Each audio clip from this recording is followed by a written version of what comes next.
ఇలాగే పడుకుంటే ఎలా? త్వరగా లేచి అయ్యే పని చూడు. నా పేరు రఘువరన్. నేను ఇప్పుడు మళ్ళీ వెరీ ఇంపార్టెంట్ పని లేనోండి. కొన్ని విషయాలు ఈ జన్మకు మారవు. ఒకప్పుడు పైనుండి ఒక అందమైన అమ్మాయి చూసేది, కానీ ఇప్పుడు అల్లుడు మన ఇంటికి కూడా కలిపి చికెన్ తెచ్చేసేవా? బోన్లెస్. ఇప్పుడు ఎందుకు నా బండిని ఓవర్టేక్ చేస్తున్నారు? అంటే నా బండిని ఎగతాళి చేస్తున్నారా? వెళ్ళు. కారు కొన్న తర్వాత కూడా ఎందుకు ఈ దరిద్రాన్ని పట్టుకుని ఎగుతారు? టై కట్టుకోవడం కూడా చేత కాదు. ఊదరా? నేను తాగలేదే. మరి ఊదరానికి ఏం మాయ రోగం? చచ్చడు. అంతా ఓకే సార్, కానీ పెళ్ళాన్ని ఎలా మేనేజ్ చేయాలో అర్థం కావట్లేదు సార్. ఆ టెక్నిక్ ఇస్రో సైంటిస్ట్లకు కూడా తెలియట్లేదప్ప. ఎన్ని రోజులు ఇలానే ఉంటారు? వేరే జాబ్ ఏదైనా ట్రై చేయొచ్చుగా?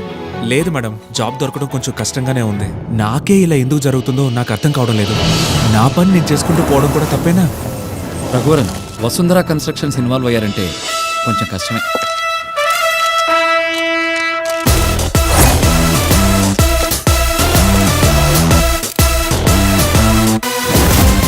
నీ లెవెల్లో ఉన్నవాడు నాకు అడ్వైస్ చేయకూడదు రఘువరన్.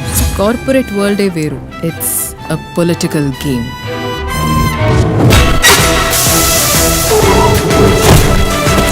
నీ సొంత కంపెనీలో నువ్వు బాస్ అనిపించుకోవడం కంటే నా కంపెనీలో నువ్వు ఎంప్లాయీగా ఉండడమే నీకు గొప్ప స్టేటస్. మేడం, నేను పులికి తోకలా ఉండడం కన్నా పిల్లికి తలగానే ఉంటాను.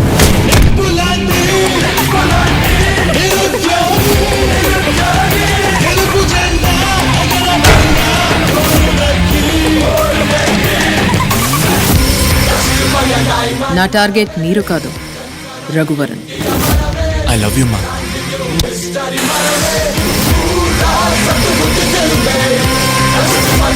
నిన్నటి వరకు నువ్వు కంపెనీలో ఇంజనీర్, కానీ ఈ రోజు నీకంటూ ఏ గుర్తింపు లేదు.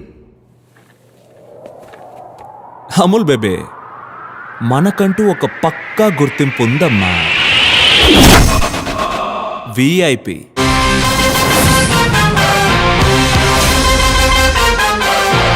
Madam, Raghuvaran coming.